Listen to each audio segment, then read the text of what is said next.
Mercado dormiu de um jeito na sexta-feira e acordou completamente diferente na segunda-feira. Os ruídos políticos é quem estão movimentando, sobretudo o câmbio, e claro, impactando também nas precificações de soja e milho.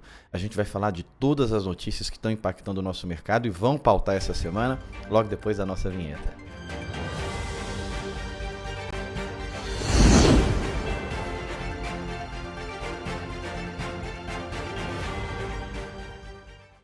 Eu quero começar com o nosso pedido tradicional. Se soja, milho e dólar são assuntos que te interessam, por favor, considere deixar a sua curtida, o seu comentário, enviar também para alguém que se interessa sobre esse assunto. Não vai custar nada para você e vai dar uma grande ajuda para a gente aqui continuar o nosso trabalho, viu? Vamos começar aqui olhando para o fechamento de hoje. Foi, sem sombra de dúvida, um fechamento nervoso, porque o mercado abre com as notícias que impactaram o mercado na sexta-feira. Você acompanhou, sexta foi um mercado extremamente volátil, tanto no cenário interno quanto externo. O que chamou a atenção foi ali as ameaças do Trump contra a China e também o anúncio do governo de um novo plano de gastos, que eles estão chamando ali de plano da bondade. A gente já vai falar com mais detalhes sobre isso.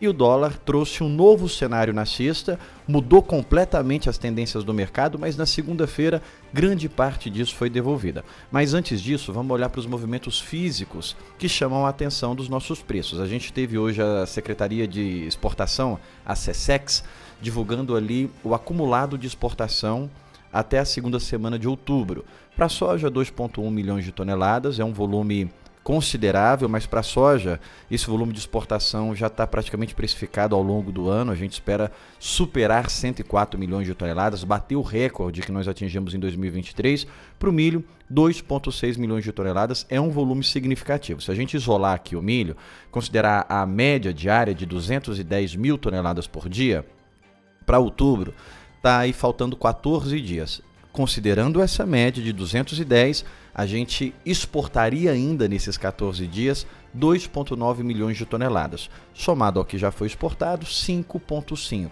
Não é ruim, é um bom número para se falar para outubro, só que as projeções estão bem acima, viu? Aqui na Royal a gente está projetando 6 milhões de toneladas e quando a gente olha para o line-up, ele está ali nomeado 6,3. Eu sei que a maioria que está acompanhando a gente aqui já está familiarizado do que é o line-up, mas não custa repetir. O line-up são os navios que são contratados para chegarem ali nos portos, os navios que já estão listados. Então você tem ali navio X, navio Y, que ele já vem sabendo o que ele vai carregar. Quando você soma esses navios de milho, somam ali 6,3 milhões de toneladas. A atenção aqui é que o line-up está mostrando um volume bem menor do que a SECEX. O line-up está mostrando 1,6 milhão de toneladas de milho embarcada. O que isso quer dizer? Diz para a gente que o volume que a Secretaria de Exportação divulgou pode ter algum atraso de volumes que foram exportados no mês passado e eles só lançaram agora. Então eu sempre oriento que o mais confiável para se acompanhar a exportação é o line-up. O line-up de soja está ali mostrando 2,2, bem em linha com o que a secretaria está indicando, mas o milho está 1,6. Não é muito ruim não, mas como eu estou dizendo, a nossa projeção aqui para outubro são 6 milhões de milho e o line-up está 6,3. Vamos olhar para a paridade. Eu vou passar rapidinho por esses assuntos aqui de mercado físico, porque não dá tempo da gente falar tudo com tantos detalhes aqui. Mas eu vou colocando aqui as informações que eu acredito que são importantes para você entender o que está acontecendo e também tentar fazer suas projeções e tomar sua decisão. Quando a gente olha para a paridade para novembro de milho está indicando R$ 66,00 no porto. Paridade é no porto. Essa paridade que a gente usa aqui é no porto. Se você tirar o frete, é a paridade para a sua região. O frete do porto para a sua região. A gente está usando aqui o Porto de Santos. Para o milho, está indicando R$ 66,00, que está bem em linha com o que as trades estavam pagando. Quando a gente olha para a soja, em novembro, indicando 140. Aí aqui a gente tem um ponto, a paridade está acima do que o mercado está pagando. Se você for ligar aí para qualquer exportadora, perguntar o quanto ele está pagando no porto hoje, está ali na casa de 138. E quando a gente olha para a soja futura, março 26, a paridade está 131. Já teve melhor, já teve 135, 136, também já teve pior, chegou ali a 128, agora recuperou um pouquinho, mas está longe de ser o melhor preço. E eu acredito que essa paridade é um indicador muito importante para a gente, para mostrar que de fato os melhores preços futuros já podem ter ficado para trás, viu? Olhando aqui para o movimento das lavouras, plantio da soja atinge aí 13%, segundo o levantamento da Royal Rural. Os estados que estão mais avançados, Paraná com 40%, Mato Grosso com 22%. Ali no Paraná as condições de chuva estão indo muito bem, as condições das lavouras estão indo muito bem. Mato Grosso tem algumas regiões que estavam ali mais secas, mas as chuvas já chegaram, você deve ter acompanhado aí nas redes sociais, todo mundo postando que está chovendo na sua região, mas o ritmo de plantio é um pouco mais lento em relação ao que a gente tem no Paraná, que está normal também. Quando a gente olha para o milho verão, se você pega Rio Grande do Sul, Santa Catarina, Paraná, que somados representam 60% do milho verão do Brasil, já estão bem avançados. Rio Grande do Sul já está quase finalizando e as condições climáticas ali estavam muito boas desde o início do plantio até agora para o milho. E as previsões mostram que ainda podem continuar muito boas. O ponto preocupante para o milho talvez seja Minas Gerais, que representa 24% da área de milho verão e não estava com a condição climática muito boa não. A umidade do solo estava ruim, as chuvas não estavam chegando para Minas, mas a gente está vendo aí que Minas só tem 8% de área plantada. Essa semana já tem previsão de chuva. Para a semana que vem cai um pouco, depois na outra semana as chuvas retornam para Minas Gerais. Então até o momento o desenho climático, a gente trabalha com previsão dos mapas e eu sempre considero para o Brasil o modo europeu, o modelo europeu, não está mostrando ainda nada crítico que possa fazer o mercado ficar com medo, adicionar prêmio de risco para milho. Então está aí a evolução também do ritmo de plantio do milho verão, que a nível nacional chegou a 44%. Vamos falar de dólar? Mas antes da gente falar de dólar, eu vou fazer uma outra pausa aqui pedindo para você deixar sua curtida, seu comentário, enviar para alguém. A gente está retomando o radar, ficamos aí quase um mês parados por várias situações. Agora a gente resolveu tudo, parece que é desculpa, né? Porque todo radar que eu paro, eu venho dizendo isso aqui, mas você viu que no mês passado a gente estava frequente toda segunda-feira. A intenção é essa, é retomar aqui todas as segundas-feiras, mas para fazer esse compromisso eu preciso da sua ajuda, deixar sua curtida, deixar o seu comentário e enviar para alguém. Fazer essas 3 coisas é muito importante, viu? Porque a plataforma vai entender que é um assunto relevante e vai trazer para a gente mais resultados. Então é de graça, você não está pagando por isso, mas você vai trazer um retorno muito importante para a gente aqui. Dólar, o que movimentou o dólar? Na sexta-feira foi um mercado extremamente volátil, o dólar subiu mais de 2% e não foi no acumulado da semana, foi num único dia.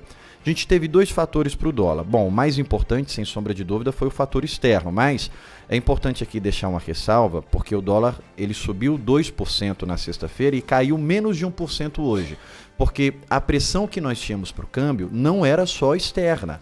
A gente teve também um anúncio do governo. Bom, primeiro, o governo perdeu no Congresso quando o Congresso decidiu que não vão manter a taxação do IOF. Beleza, isso é ótimo. Não taxar o IOF é bom para a gente, para o Brasil. Só que o governo já deveria ter um plano para substituir ali esse buraco, porque eles esperavam arrecadar 20 bilhões de reais para o orçamento de 2026, não para 2025, com o IOF. Se eles não vão ter mais essa receita, eles já tinham que ter um plano. Olha, se o Congresso não vai deixar a gente arrecadar 20 bilhões com o IOF, a gente já tem aqui um plano reestruturado. A gente vai deixar de gastar nisso. O ideal é isso, é o governo dizer que vai enxugar gasto. Ou o que se espera desse governo, porque ele está tentando sempre cobrir um buraco aumentando a arrecadação, dizer, se a gente não vai arrecadar do IOF, vai arrecadar de outra forma. Então já foi um baque para o mercado o governo não anunciar como que vai substituir essa arrecadação da não tarifação do IOF na quinta-feira. Não bastasse isso, na sexta-feira o governo vem e anuncia que está preparando um pacote, que eles estão chamando de pacote da bondade, que pode impactar 126 bilhões. Então veja só, já era um problema os 20 bilhões. Aí o governo anuncia um pacote que pode chegar a gastos adicionais de 126, e aí então o dólar sobe. Depois disso, veio no final do dia a grande notícia, que foi o Trump ameaçar a China. Ameaçar porque, de fato, nada aconteceu. Foi só o Trump indo lá na sua rede social e dizer, vou tarifar a China em sobretarifas, ou seja, tarifas adicionais em mais de 100%, para passarem a valer no dia 1º de novembro. Bom, deixa eu explicar para você o que motivou o Trump nisso. A China, ela é detentora de mais de 90% de todo o refino das terras raras, ou dos cristais críticos. O que é isso? Terras raras são os elementos que são usados para fazer chips, baterias, ímãs, inclusive também materiais usados para fazer caças americanos, mísseis, então também impacta na defesa, mas sobretudo são os materiais que vão dar possibilidade para os governos avançarem com inteligência artificial, que é a nova grande revolução tecnológica. A gente tem 2 anos de ChatGPT no mercado e olha o quanto ele já revolucionou o ensino, as profissões, toda a vida do mercado, sobretudo. Porque o ChatGPT também está fazendo análises gráficas e está indicando para grandes bancos as operações que devem ser tomadas. Então já é uma realidade e é esperado que ele sempre melhore. E tem-se a expectativa que a partir de 2027 essa inteligência artificial ganhe uma nova cara, uma nova roupagem com muito mais potência, com muito mais velocidade. Pra você ter uma ideia, eles estão cogitando mandar os servidores, os databases, para o espaço, igual satélite, porque isso gasta muita energia. Então, para não ficar consumindo energia hidrelétrica, o grande problema hoje da humanidade é o consumo de energia, porque está tendo também uma revolução nessa produção de energia. A gente fala em fusão, em fissão nuclear. E quem vai dominar essa tecnologia é quem tiver essas terras raras, ou quem ter essas terras raras. E não é que elas são raras, é difícil de refinar. E a China tem ali a capacidade de refino e ela pega esses minerais, refina e vende para o mundo. 90% desses produtos está na mão da China. E lá em julho, lá atrás, quando o Trump falava que ia taxar a China falou, beleza, pode me taxar, eu não vendo mais terras raras. E esse foi o argumento que fez com que o Trump dissesse para a China, não, então peraí, vamos fazer uma pausa. Ninguém taxa ninguém porque eu preciso dessas terras raras, senão ameaça inclusive a minha defesa militar. E aí o que aconteceu é que a China teve um feriado prolongado, na quinta-feira passada ela volta do feriado e ela anuncia que a partir de dezembro ela vai de novo levantar barreiras para não facilitar a sua exportação de terras raras. E aí o Trump, que estava fazendo uma campanha ferrenha para ganhar o Prêmio Nobel da Paz, ele perde o Prêmio Nobel para Marina Corina Machado, que é a opositora do Maduro, né? Inclusive, quem indicou ela a esse prêmio foi o Marco Rubio, que hoje é secretário do Trump. Então ele já estava meio abalado ali com a perca do Prêmio Nobel. Depois vem a China dizendo que não vai mais exportar do jeito que está exportando terras raras a partir de dezembro. E ele, numa ação impetuosa, talvez sentimental, vai lá e diz que vai sobretaxar a China em 100%. Isso causa um estrago no mercado que não conseguiu resistir nessa por um final de semana. No domingo, o Trump já veio dizer que não, Xi Jinping é um cara legal, ele usa essa frase, é um nice guy, e já volta atrás, então o mercado devolve um pouco. Por que a gente não vê o dólar caindo dos 2% que subiu na sexta? Como eu disse, não era só a questão externa, mas tem a questão interna também. O dólar ele faz esse repique, e aí um ponto interessante aqui, que a gente entra em outubro com o dólar na casa de 5,30, e na sexta-feira o dólar volta para 5,50. Na segunda-feira ele cai, mas ainda permanece ali perto dos 5,50, ali no meio do caminho dos 5,40. E aí a gente tem um outro ponto para o dólar, que está sendo muito falado agora e vai continuar sendo grandemente noticiado, que é a competição do dólar com o ouro. E esse gráfico ele é até bonito, porque você vê ali que antes de 2023, o ouro ele vinha numa lateralização. Ele tinha um repique de alta, mas lateralizava. Em 2023, o ouro teve uma alta de 14%, que já foi uma alta expressiva não comum. Depois, em 2024, ele tem uma alta de 28%, que é mais expressiva ainda. Agora, em 2025, a gente ainda nem terminou o ano e o ouro já subiu mais de 55%. Já é um indicador real de que o dólar está perdendo força.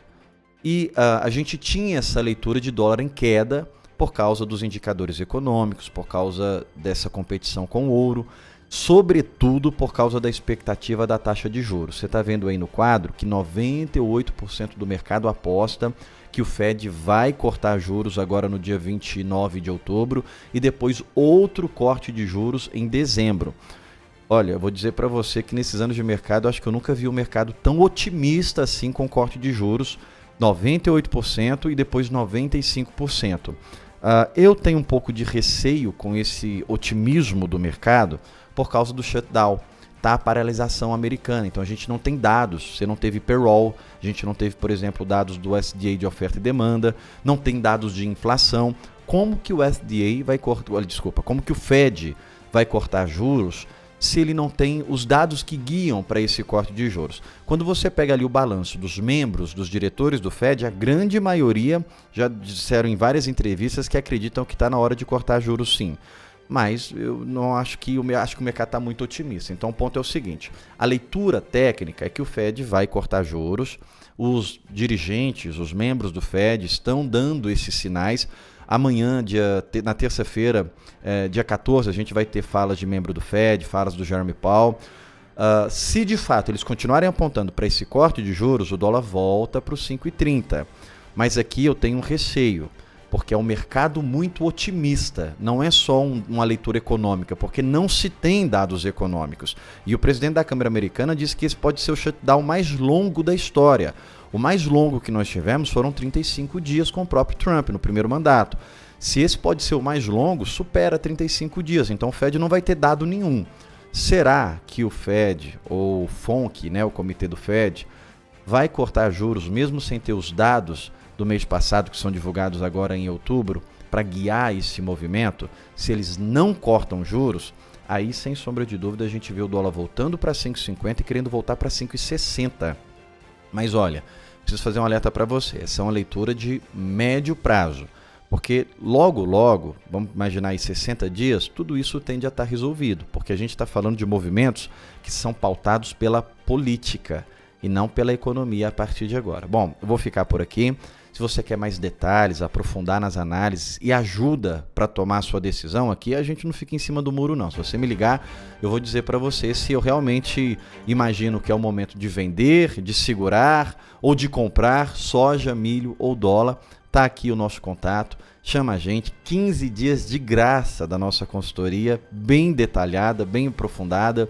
Você não tem que fazer cadastro, tem burocracia. A burocracia é nossa. Você só passa seu WhatsApp, a gente vai te cadastrar aqui no nosso sistema, mas no mesmo dia você passa a receber todos os informes da Royal Rural. Aí a gente consegue ter um papo mais detalhado e personalizado para a sua realidade. Bom, aqui da Royal Rural, boa semana para todos nós. Na semana que vem a gente volta aqui para bater esse papo e reforço. Deixa sua curtida, seu comentário, envia para alguém, você vai ajudar muito a gente. Até mais.